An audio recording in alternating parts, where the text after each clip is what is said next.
Assalamualaikum warahmatullahi wabarakatuh. Pada hari ini kita akan belajar dalam bidang hadis. Kita akan belajar dalam bidang hadis.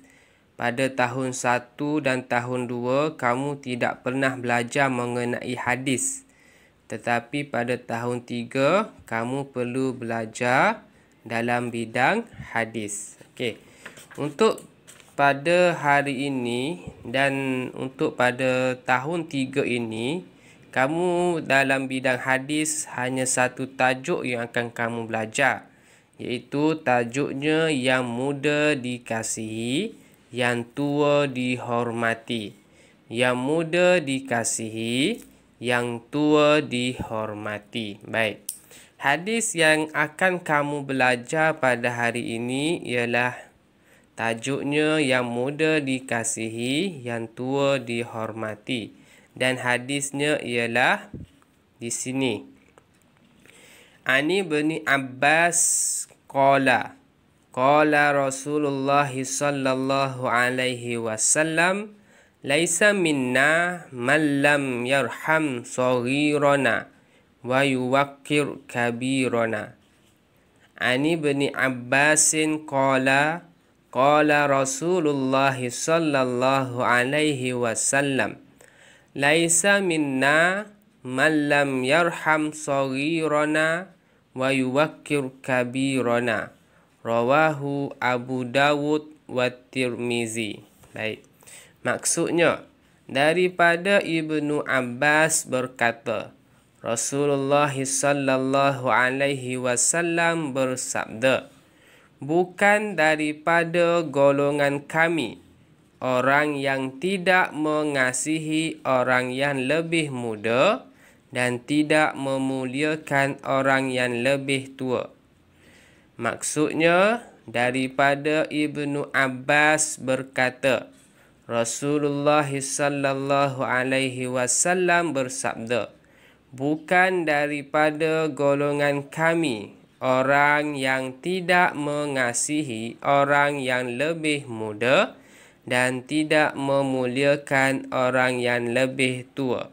Riwayat Abi Dawud dan At-Tirmizi. Baik. Ini ialah hadis dan maksudnya. Okey.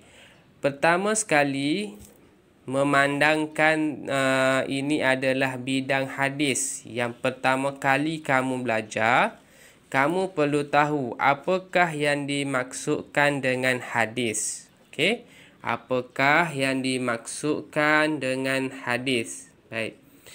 Tengok di sini, hadis ialah semua perkara yang disandarkan kepada Nabi Muhammad, sama ada dari segi perkataan, perbuatan, pengakuan atau sifat baginda.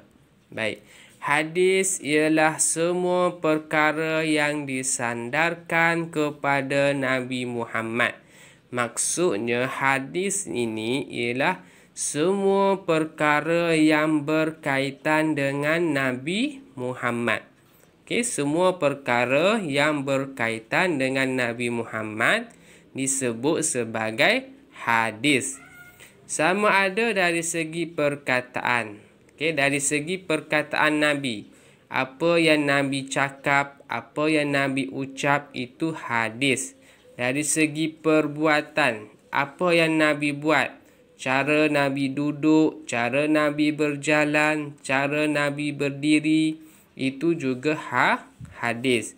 Pengakuan, apa yang Nabi akui, atau sifat baginda. Okay, macam mana sifat Nabi, macam mana perangai Nabi, macam mana tubuh badan Nabi, itu juga dikatakan sebagai hadis. Secara mudahnya kamu nak faham, hadis ini ialah semua perkara yang berkaitan dengan Nabi Muhammad sallallahu alaihi wasallam. Berbeza dengan Al-Quran, kalau Al-Quran itu ialah daripada Allah Subhanahu wa Ta'ala. Tetapi hadis ini semua yang berkaitan dengan Nabi Muhammad. Okey. Al-Quran daripada Allah, hadis ialah berkaitan dengan Nabi Muhammad sallallahu alaihi wasallam. Baik. Kita tengok kepentingan hadis. Hadis penting kerana hadis sumber hukum yang kedua selepas Al-Quran. Okey. Hadis berfungsi untuk menjelaskan hukum secara terperinci. Okay, dekat sini ada dua kepentingan. Dua kepentingan hadis. Yang pertama ialah hadis sumber hukum yang kedua selepas Al-Quran. Okey. Al-Quran, apa-apa hukum berkaitan dengan agama Islam. Contohnya hukum wajib solat, hukum wajib puasa, hukum macam-macam hukum berkaitan menghormati orang tua, menghormati ibu bapa ada di dalam Al-Quran. Okey. Dan Al-Quran itu adalah sumber hukum yang pertama. Sumber hukum yang pertama. Dan sumber hukum yang kedua ialah sumber hukum yang pertama Al-Quran. Dan sumber hukum yang kedua ialah hadis. Apa maksud sumber hukum?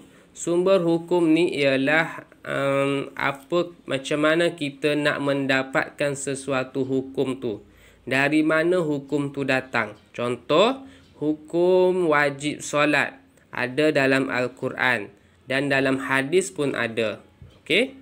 Dalam hadis maksudnya Nabi pernah cakap solat itu wajib dan dalam Al-Quran pun ada cakap solat itu wajib. Baik. Yang kedua, kepentingan hadis. Hadis berfungsi untuk menjelaskan hukum secara terperinci. Okey, ada dalam kadang-kadang dalam Al-Quran hukum tu tidak dijelaskan secara terperinci. Allah tidak jelaskan hukum tu secara jelas. Okey, contohnya dalam Al-Quran mengatakan solat itu wajib. Okey, dalam Al-Quran solat itu wajib, ada ditulis dalam Al-Quran solat itu wajib.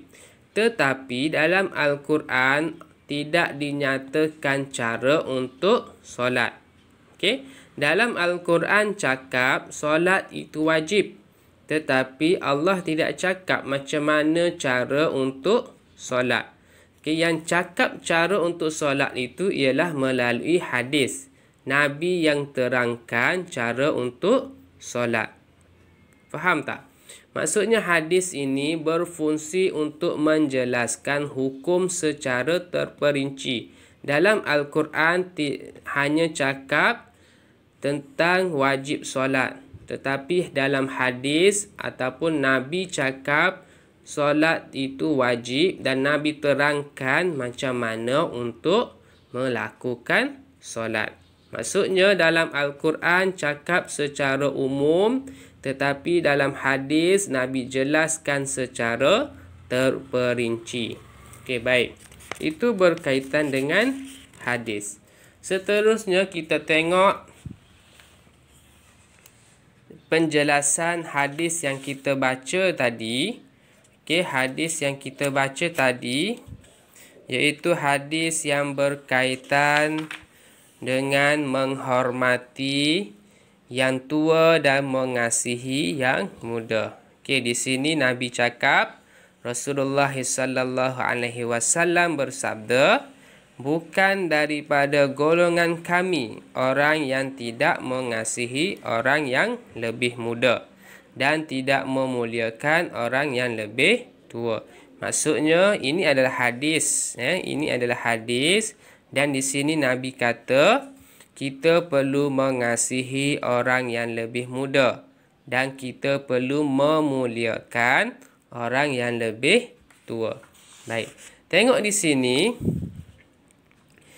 apa yang kamu perlu jelas berkaitan dengan hadis ialah kamu perlu faham adab mengasihi orang muda. Yang kedua, kamu juga perlu faham adab menghormati orang tua. Okey, dalam muka surat 40 buku teks dalam muka surat 40 dan 41. Dia telah jelaskan adab mengasihi orang muda dan adab menghormati orang tua. Okey, yang warna pink ni 1, 2, 3, 4, 5. Okey, yang warna pink tu ialah adab mengasihi yang muda dan yang warna kuning ialah adab menghormati orang tua. Okey, kita tengok satu persatu. Yang pertama kita tengok yang warna pink, adab mengasihi orang muda. Okey. Yang pertama, mengasihi adab ataupun cara mengasihi orang yang muda, berbicara dengan nada yang mesra. Okey, orang yang lebih tua perlu bercakap dengan orang yang lebih muda, berbicara dengan nada yang mesra, bukannya nada yang marah ataupun nada yang membenci.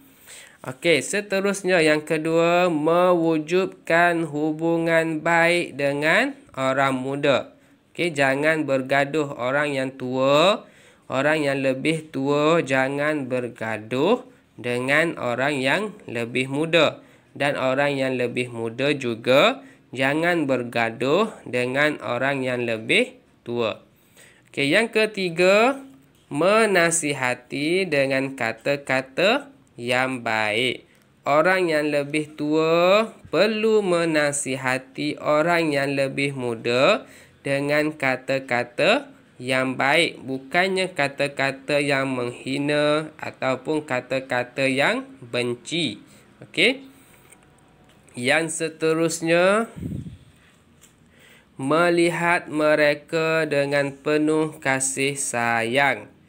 Orang yang lebih tua perlu melihat orang yang lebih muda dengan pandangan kasih sayang.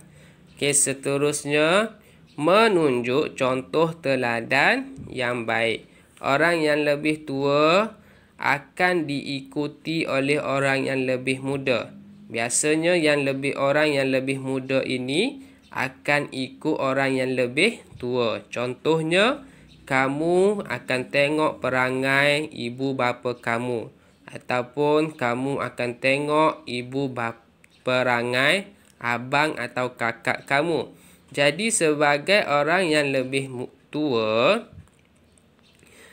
kamu perlu menunjukkan contoh teladan yang baik. Okey, sekiranya kamu ada adik, contoh, sekiranya kamu ada adik dan maksudnya kamu adalah lebih tua daripada adik kamu, kamu perlu menunjukkan contoh teladan yang baik.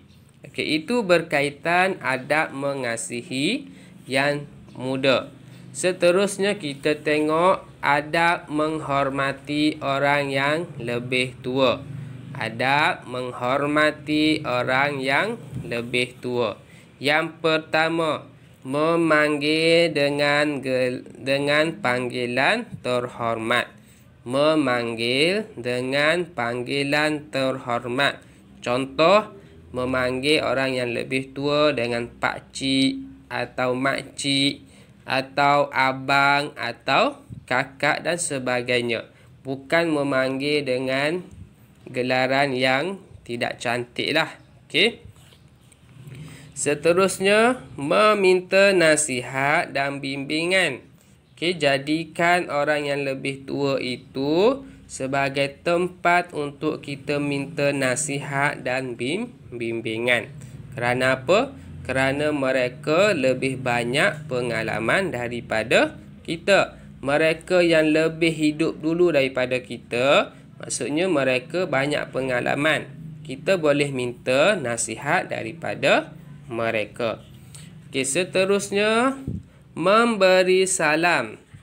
Okey, memberi salam. Yang muda perlu memberi salam kepada yang lebih tua. Seterusnya, sopan santun dalam berbicara. Okey, jangan bercakap dengan kata-kata yang biadab ataupun kata-kata yang kasar.